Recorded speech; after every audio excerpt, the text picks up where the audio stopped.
What'd you say? I said move the socks or keep it. Oh wait, fuck. Maybe it might be kind of cool if I record my screen. Okay, so I was looking for a new intro song because I'm trying to revamp everything, make it fun and exciting for you guys. And I found this song by chance, and I feel like this would be such a good intro song for all my new chatty videos, all my little real talks with you guys. And I was gonna do it for the next one. I feel like it's so good that I'm gonna do it for this one. So from now on, this is my intro. Wait for it. Wait for it. Wait for it. The suspense is killing. Oh wait, fuck, it's not that far. It's the chorus. Yeah, I want something deeper. If I find it, I'ma keep on. Not saying I'm some genius. So that's our new intro, guys. I hope that you enjoy it. So I finally sat down, put it all together, and I realized that I have moved 11 times in 6 years. I always get asked why I move around this much, and I don't have a very clear-cut answer, but today I'm gonna take you on a journey and we're gonna go all the way back to 2014, and we're gonna sit here and figure out why it is that I move around as much as I do. But I feel like it'll give you guys some good insight into, I guess, like the different living situations that I've had, and then also kind of what it's like to live in a bunch of different types of situations. Going all the way back to 2014, my first move was from home to UBC. So I say UBC, but I moved around there a couple different times, which I'll get into. But essentially I went to university when I was 18, and this was my first big move. So I lived in San Francisco basically from around 3 years old to when I was 18. So I wasn't born in San Francisco, I was born in Toronto, and we moved to San Francisco when I was around 3 years old. And I lived there all the way up until I was 18, finished high school, and I'm ready for my next big journey.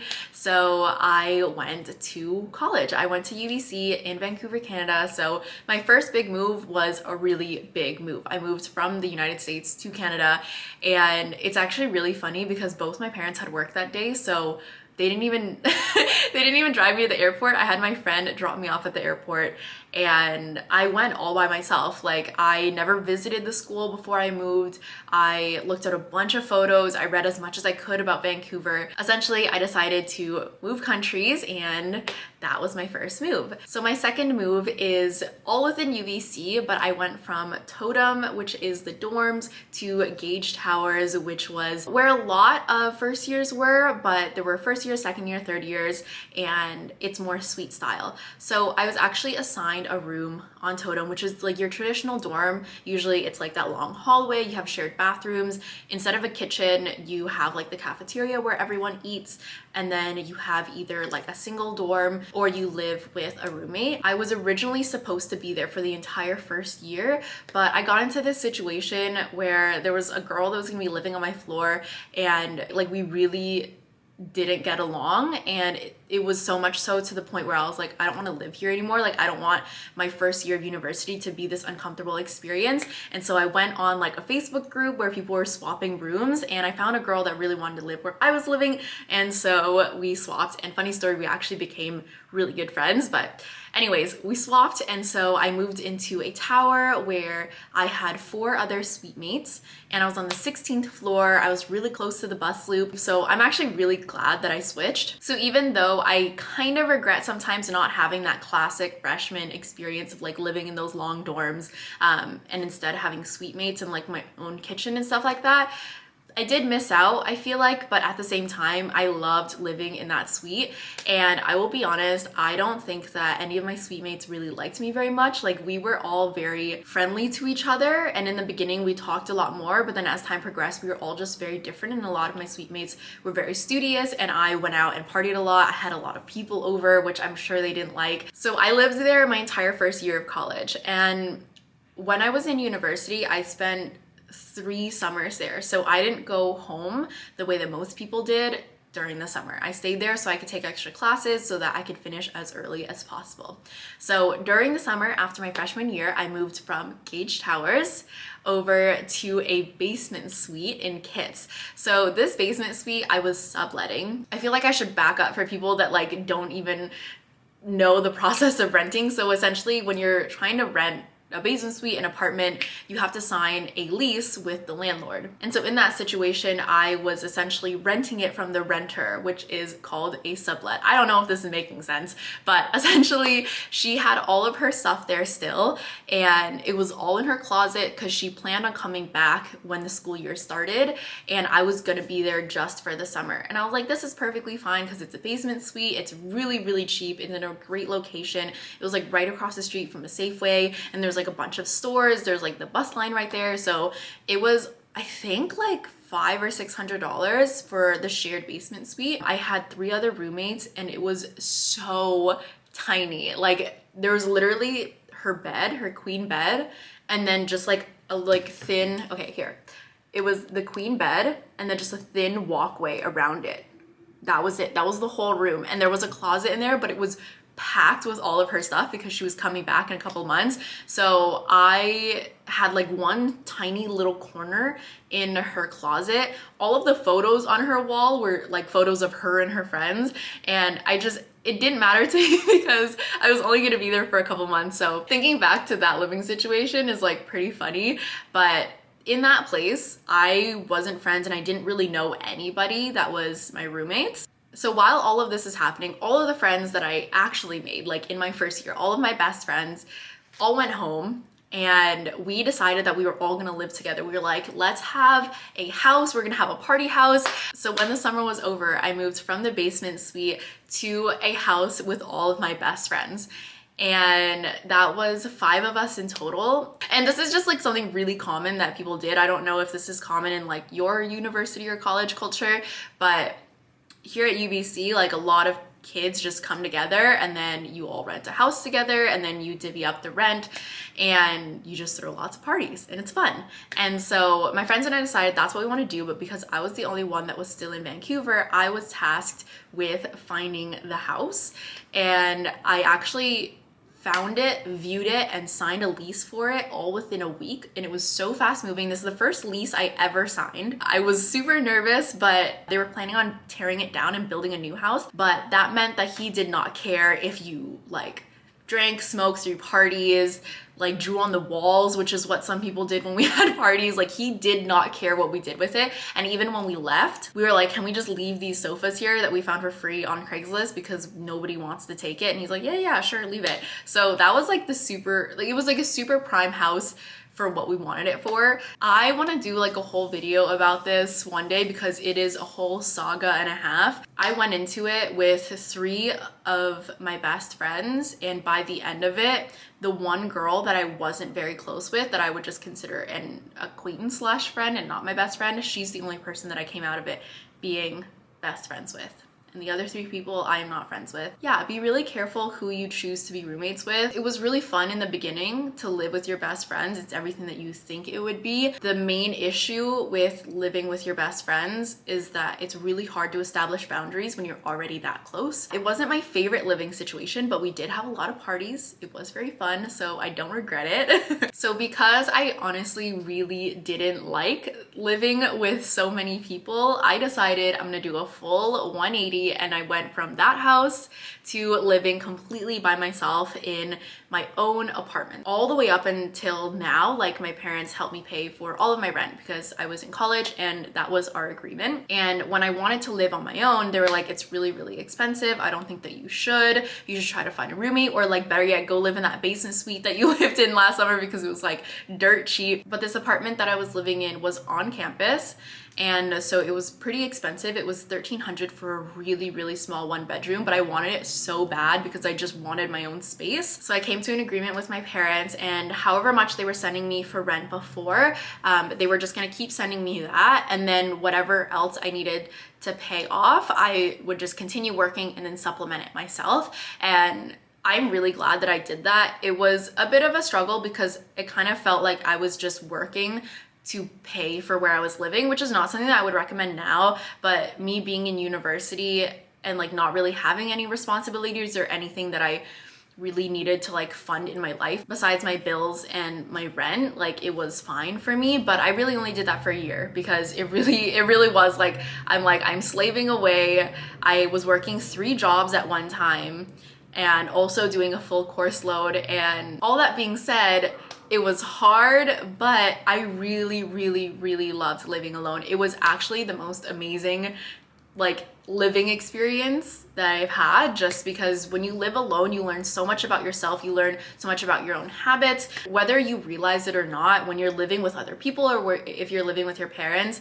then a lot of times you're relying on other people to do things. And I realized that I was doing that. I was relying on other people to clean. I was relying on other people to, honestly, I would just say clean, because I pretty much do like everything else. I hate cleaning. I learned that about myself, and it actually forced me to take care of my living spaces. So if you ever have the opportunity to live alone, I know I've said this like a million times before if you're not new to my videos, but live alone, because you learn so much about yourself. It's just really expensive, especially in a city like Vancouver. So I'm sure that you guys are sensing a pattern here, but it's like every single time I live in one type of place, I'm like, let's 180 and live in a very different type of place. So after living alone, I was like, I love this experience so much, but I'm gonna be done with university in about a year, and this is very expensive, and I was getting to a point where I didn't want to work the jobs that I was working anymore, and I started doing YouTube. And so with YouTube, I was obviously not making any money in the beginning, but it was something I really loved doing. So I actually quit my jobs, and I was like, I'm gonna full force go into creating content, and that means that I need to live in a cheaper place because my parents are helping with rent, and I'm not gonna be able to supplement the way that I was before. So I went from living completely by myself in my own 1-bedroom apartment to another shared basement suite. This time it was just with one other person, and the whole house actually was like full of college students, but me and one other person, Hoodie Browns. I'm sure you guys I've seen her before in my videos or vlogs, or I've used her music in my videos before. We actually met to see the basement suite together, and we really hit it off. We had some mutual friends, so I was like, hey, this girl checks out. So we were like, okay, if you stay here, then I'll stay here because I want you to be my roommate. And compared to my experience of living with a house full of college students before, this time was actually so much better, because upstairs were all of her friends, but we had separate kitchens, separate bathrooms, so I really didn't ever go upstairs unless we were socializing or if they were like having a party. But downstairs it was just me and Hadass, and I love her so much. Like, we became such good friends out of that experience, and I feel like that's the best way to go about it. Like I said before, starting as roommates and somebody that you can communicate clearly with, someone that you think that your lifestyle is going to be very compatible with, and then becoming friends from that point. Not saying that you can't be like roommates with your friends. I'm sure that there are situations where it works, but for me, it didn't really work that way. So I lived in the basement suite for a couple of months, actually. It really wasn't that long. I think it was like about half a year. So I was living in this basement suite up until 1 month short of the last semester of college. So I say 1 month short because I went from living in this basement suite to moving into Dejan's parents' house for a month. This is probably like the weirdest place that I've lived in like all of my 6 years, because it's kind of random. Like, I had my lease signed, I was like good to go up until I was going to be leaving Vancouver because I was finishing college.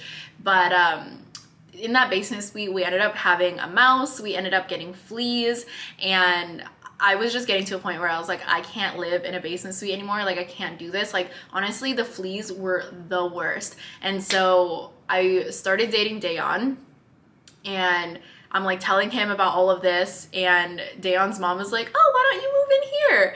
And I was like, that's kind of crazy, but the fact that you're inviting me to do this makes it seem like you're okay with this. And it's also only a month, so I feel like it'll be okay. Like, I can try it because I've never lived with someone else's parents before. I can try, and if I hate it, it's literally only a month.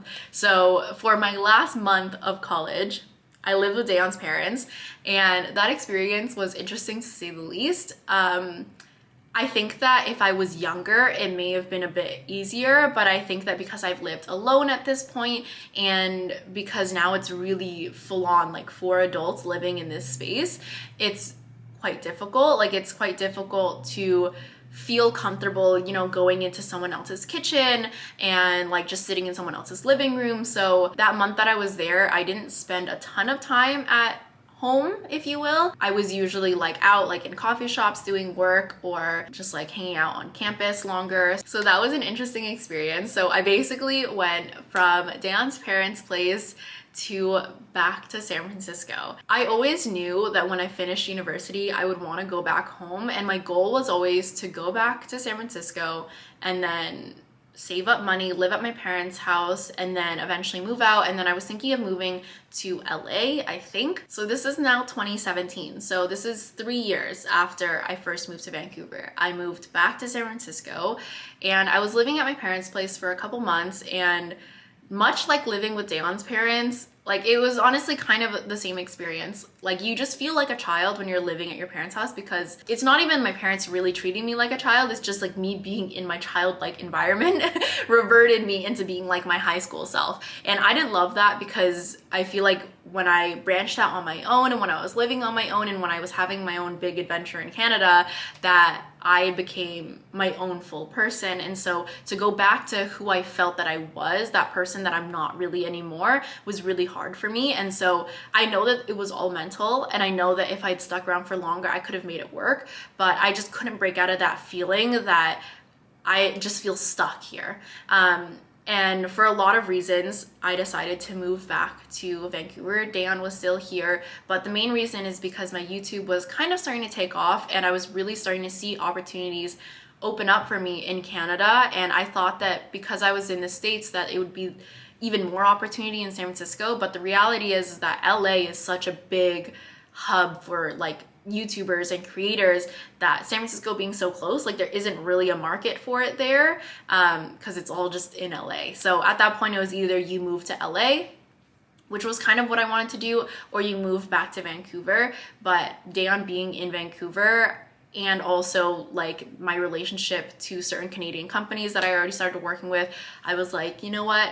Let's go back to Vancouver. But this time we'll get our own apartment. We won't live at Dejan's parents' place, and I'll live in a different neighborhood, because I'd always lived around UBC and around Kits, and this time I wanted to live on the east side of Vancouver, which was something I never experienced before. So in April of 2018, I moved from San Francisco back to Vancouver into a 1-bedroom apartment with Dejan. So I set up a bunch of like Craigslist appointments with him to like go to all these viewings, because he was the only one that could go see them. So he was literally running from like place to place across the city for days on end, and I think it only ended up being like maybe 5 or 6 days until we found our perfect apartment.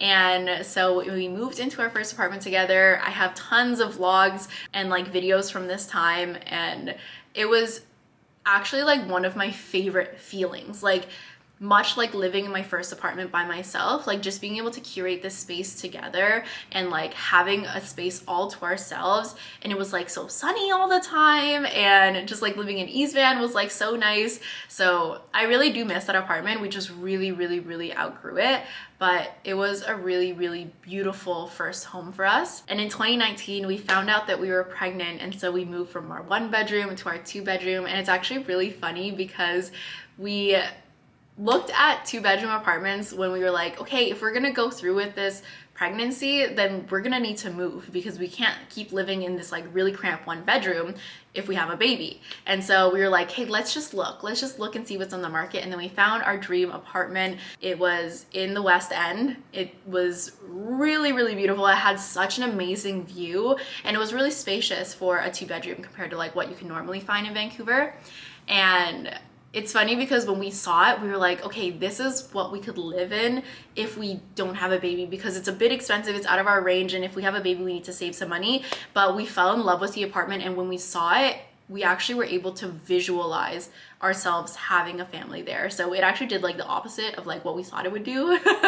So that's when we moved into our 2-bedroom, and we have apartment tours actually for both the 1-bedroom and the 2-bedroom if you guys do want to see them. And then last year in 2020, we decided to move from our 2-bedroom into our 4-bedroom, which is where we currently are right now. And I said at the beginning of this video that we would try and figure out why it is that I keep moving around. And I feel like in the very beginning when I was at university, it was kind of just out of circumstances, because I had to. All of the places that I was living in, like when I was living on campus in the Gage Towers, I had to leave because it's so hard to secure housing on campus. You could apply for it, but I was like, I want to, you know, go and experience life in Vancouver, just like not on campus. So I had to find a new place to live, and I just bopped around from place to place, and I think now looking back, I realized that a lot of it was financially. So like it was, okay, I want to spend more money so that I can have this extra space, or I need to spend less money because I need to save money. And my needs are always changing, and I think that's why I keep bopping around from place to place. And I wouldn't say I do or don't recommend it. I think it really depends on the type of person that you are. I love change, and I did have to get rid of a lot of stuff with how many moves I made, like moving from, you know, country to country. I got rid of so much clothes. I got rid of so much stuff in general that now my relationship to stuff is very different from what it was in the beginning. Like now I feel like it's easier for me to let go of things and just start over and start fresh because I'm kind of used to it and I kind of like that. But I think that if you're the type of person that doesn't really like change and that scares you, then yeah, doing what I did is probably not the best move.